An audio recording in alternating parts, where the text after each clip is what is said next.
C'est l'histoire d'une femme qui était partie vivre seule à la campagne avec ses deux filles. Elles habitaient une maison juste en bord de forêt, sans eau, sans électricité. Alors, la mère s'entendait très bien avec l'aînée. L'aînée était la reine à la maison, elle ne faisait à peu près rien.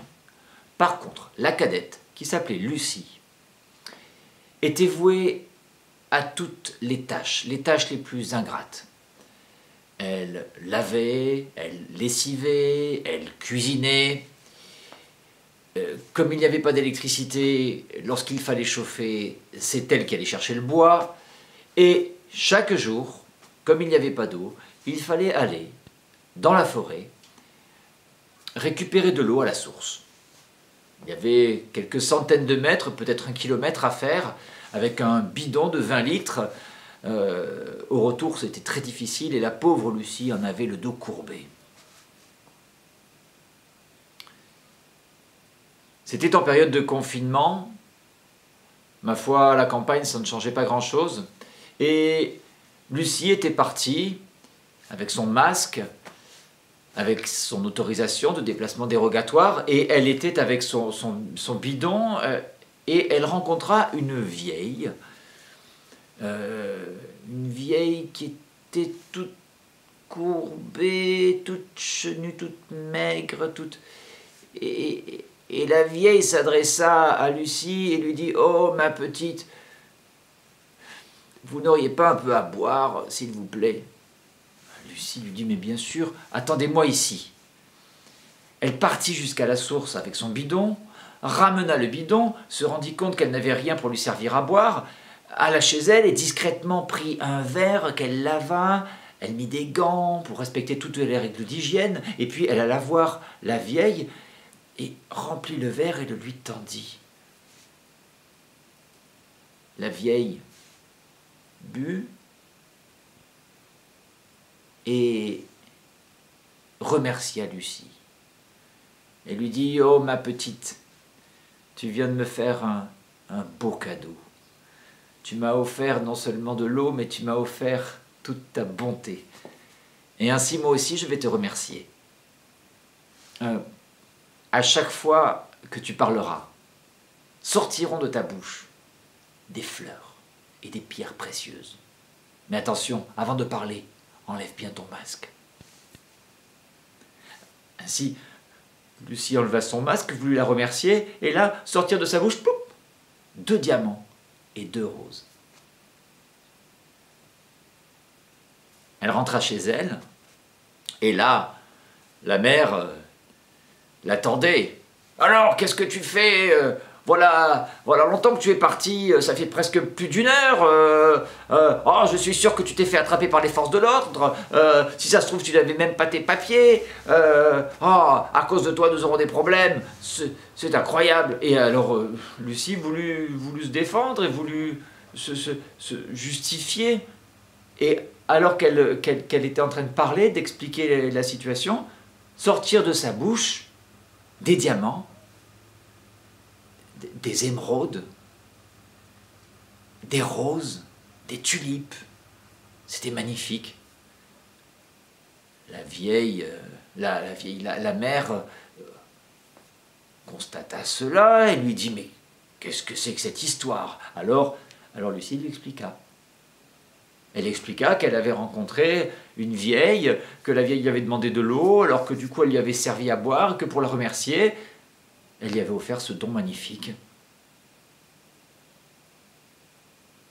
Alors la mère appela la sœur aînée. Elle lui expliqua tout. Elle lui dit « Va là-bas, à la source, et puis tu rencontreras la vieille. Et la vieille, tu lui serviras de l'eau. Et puis comme ça, toi aussi, tu auras ce don. Et nous serons riches. » Alors la grande sœur remplit son autorisation de sortie dérogatoire. Elle prit, pas le bidon, mais une simple cruche, cela suffisait, et elle partit dans la forêt. Et là, elle ne rencontra pas la vieille, mais une jeune femme en tenue de jogging qui s'arrêta, elle était masquée aussi, et puis elle demanda à la sœur aînée, s'il vous plaît, je me suis perdue, je ne sais plus où je suis fatiguée, auriez-vous à boire s'il vous plaît? Et là, la sœur la regarda, la toisa de haut comme ça et lui dit « Oh mais certainement pas, et que faites-vous là? Vous voulez nous contaminer? Allez, rentrez chez vous !» À ce moment-là, la jeune femme enleva son masque et là, oh surprise, c'était la vieille. Et la vieille dit « Oh, ma petite,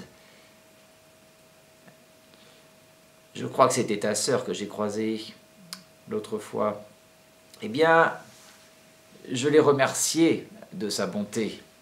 Eh bien, je vais te remercier toi aussi. Et à chaque fois que tu parleras, sortiront de ta bouche des serpents et des crapauds. » Et alors, la sœur voulut dire quelque chose, mais là, son masque gonfla, elle enleva le masque et tombèrent par terre 3 serpents et 2 crapauds hideux avec des verrues, c'était ignoble. Alors, la sœur rentra chez elle et elle alla voir la mère et elle expliqua tout. La mère était furieuse. Elle appela Lucie. « Lucie, viens ici! Qu'est-ce que tu as fait? Je suis sûre que tu nous as tendu un piège. C'est de ta faute tout ça. » Elle était tellement vexée, tellement ulcérée, qu'elle lui ordonna de partir, de sortir, de quitter la maison. La pauvre Lucie se retrouva dehors, ne sachant que faire. Elle s'assit au pied d'un arbre, en attendant que le soir tombe. Elle se disait, je vais dormir ici, peut-être vais-je me faire dévorer par les loups. Et arriva un agent des forces de l'ordre qui lui demanda son autorisation de sortie dérogatoire et Lucie répondit qu'elle n'en avait pas. Alors l'autre voulut la verbaliser. Il lui demanda son adresse et Lucie lui dit « Mais je n'en ai plus. » « Comment ça, vous n'en avez plus ?» Et elle lui expliqua tout. Et pendant qu'elle parlait, l'agent repéra que sortaient de sa bouche des pierres précieuses et des fleurs. Et c'était magnifique. Et il se dit quelqu'un qui a ce don-là ne peut pas être une menteuse. Ça doit être une personne de valeur. Alors il en référa à ses supérieurs. Et dès le lendemain, on envoyait une brigade chez la mère et la sœur aînée. Et on les envoyait en prison. Mais dans leur cellule, c'était une catastrophe. Pullulaient, les crapauds, les serpents, c'était une horreur. Alors on les renvoya chez elles. Et paraît-il qu'elles y vécurent misérablement. La maison fut emplie de bestioles plus répugnantes les unes que les autres. Elles durent aller vivre dans la forêt. Et je pense qu'elles y moururent. Quant à Lucie, ma foi, elle fut d'abord recueillie dans un foyer, et paraît-il qu'elle retrouva l'agent, qu'ils se plurent beaucoup, et qu'après le confinement, ils décidèrent de vivre ensemble, et je pense qu'ils vécurent très heureux, et très longtemps. Mon histoire a mûri.